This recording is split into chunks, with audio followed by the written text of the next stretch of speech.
Welcome to WB Mason Postgame Extra exclusively on SNY.TV. Tuesday night at Citi Field, the Atlanta Braves beat the Mets for the second straight night, winning 5-4. Mets had a 1-0 lead going to the sixth inning. Robert Gsellman weakened, and the Mets bullpen couldn't hold the fourth. I know the Braves are. I know where they sit in the league. They've got, they had a terrible first half. They got a pretty nice lineup right now.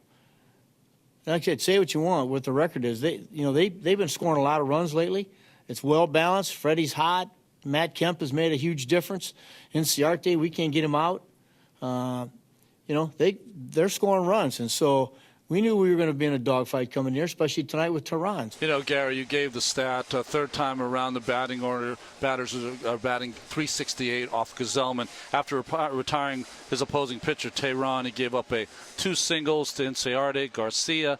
They did not have a left-hander up. He had to face Freeman, walked in, and then gave up probably the biggest hit that made that inning, the ball that dropped in front of Granderson and Bruce that produced the run. And then Adonis Garcia hit a 3-run homer off Jerry Blevins in the next inning to make it 5-1. The Mets rallied for 3 in the bottom of the 8th. Terry Collins made a very tough call, sending Eric Campbell up to bat for Jay Bruce against a lefty. Campbell came through, but it was a really difficult call. Very difficult. It's the first time I've ever been pinch hit for. I always think I'm the best choice. I think everyone in this locker room does. But he's the manager, and I respect his decision, and, it is what it is. It's one of the worst things you can do as a manager to pinch hit for a star, especially one of the elite power hitters in the game. But, my job is to try to win the game, in my opinion. I know he's struggling. I know he's had struggled with lefties. I talked to him the inning before and said, hey, if they bring that lefty and I got to hit. And he looked me right in the eye and he said, you do what you got to do. And that's because he's a pro. But that's not a fun situation. I definitely didn't draw it up like this. Coming over here, it's been tough for me. But, fortunately the team's been playing really well. We've been winning games. We're in a good spot when it comes to the playoff race. And, I'm worried about the team. I'm worried about winning games. I have plenty of time to think about myself. Right now is not that time.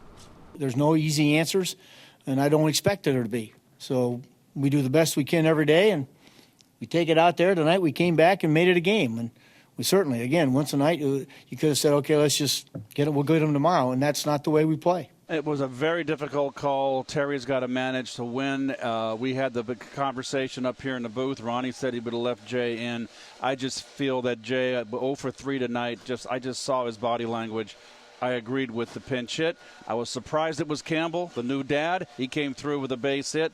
The Mets were threatening, got the score to 5-4, got 1 runner on base off Jim Johnson in the 9th inning, but Cespedes struck out, stranding the Cabrera at first base. 5-4 game, tough loss for the Mets. So the Braves have now won 5 straight at Citi Field, and things are getting a little dicier for the Mets in the wild card race. They'll try and salvage the finale of this series on Wednesday night with Bartolo Colon on the mound against Ryan Weber, who makes just his second start of the year for the Braves. 6 o'clock the coverage, Cadillac first pitch on SNY. That'll do it for WB Mason Postgame Extra. Be sure to join us after every game for exclusive coverage here on SNY.TV.